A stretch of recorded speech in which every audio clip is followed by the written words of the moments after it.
தமிழ்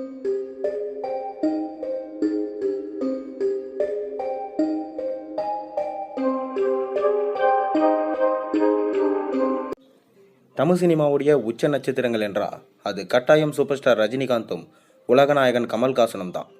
தற்போதைய தமிழ் சினிமாவில் இருவரும் சீனியர்களாக இருப்பது மட்டும் இல்லாமல் நல்ல நண்பர்களாகவும் இருந்துட்டு வராங்க.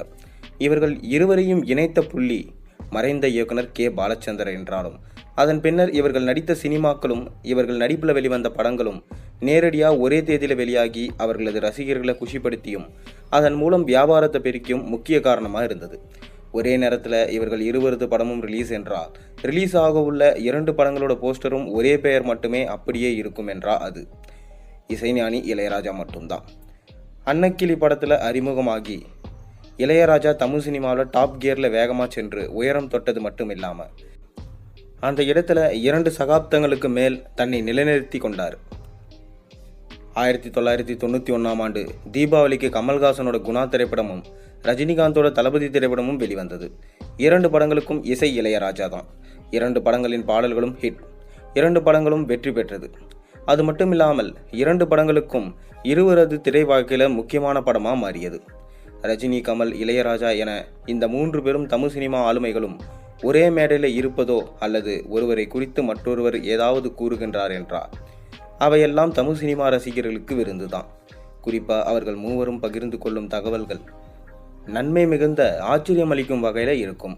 குறிப்பாக ஒரு படத்திற்காக அல்லது ஒரு பாடலுக்காக அவர்கள் போட்டுக்கொண்ட அன்பு சண்டைகள் குறித்து கேட்கும்போது ரசிகர்களுக்கு மட்டும் இல்லாமல் பல சினிமா பிரபலங்களுக்கும் விருந்தாக தான் இருக்கும்.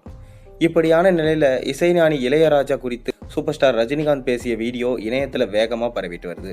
அமெரிக்கா வாழ் தமிழர்கள் நடத்திய நிகழ்ச்சி ஒன்றில் காணொலி வாயிலாக கலந்து கொண்டு பேசுகையில் இளையராஜா எனக்கு நல்ல பாடல்களை கொடுத்துள்ளார், சூப்பர் டூப்பர் ஹிட் பாடல்களை கொடுத்திருக்கார்.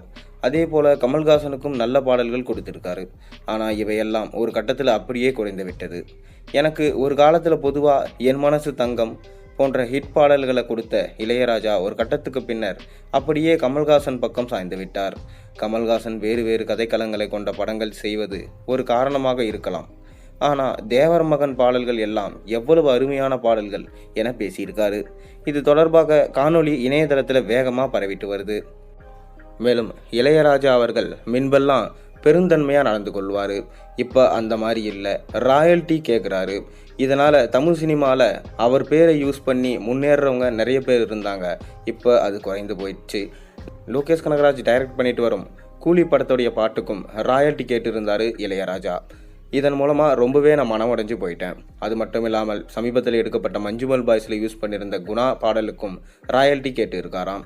இதனால் இளையராஜா மாறிட்டார், மின்பு மாதிரி இல்லை, அவர் இனிமே மின்பு மாதிரி இருக்க மாட்டாருன்னு சொல்லிட்டு சூப்பர் ஸ்டார் ரஜினிகாந்த் அவரை சாடி இருக்காரு. மேலும் இனி எதிர்காலத்தில் இளையராஜாவோடு சேர்ந்து பணியாற்றும் வாய்ப்பு அமைஞ்சாலும் நான் பண்ண மாட்டேன், கண்டிப்பாக அவருக்கு வாய்ப்பு கிடையாதுன்னு சூப்பர் ஸ்டார் ரஜினிகாந்த் சொல்லியிருக்காரு. சூப்பர் ஸ்டார் இந்த மாதிரி சொன்னது நீங்கள் எந்த மாதிரி பார்க்குறீங்கன்றத மறக்காம கீழே கமெண்ட்டில் சொல்லுங்கள். மேலும் சேனலை பொறுத்த மறக்காம சப்ஸ்கிரைப் பண்ணுங்கள், லைக் பண்ணுங்கள், பெல் ஐகானை ப்ரெஸ் பண்ணுங்கள்.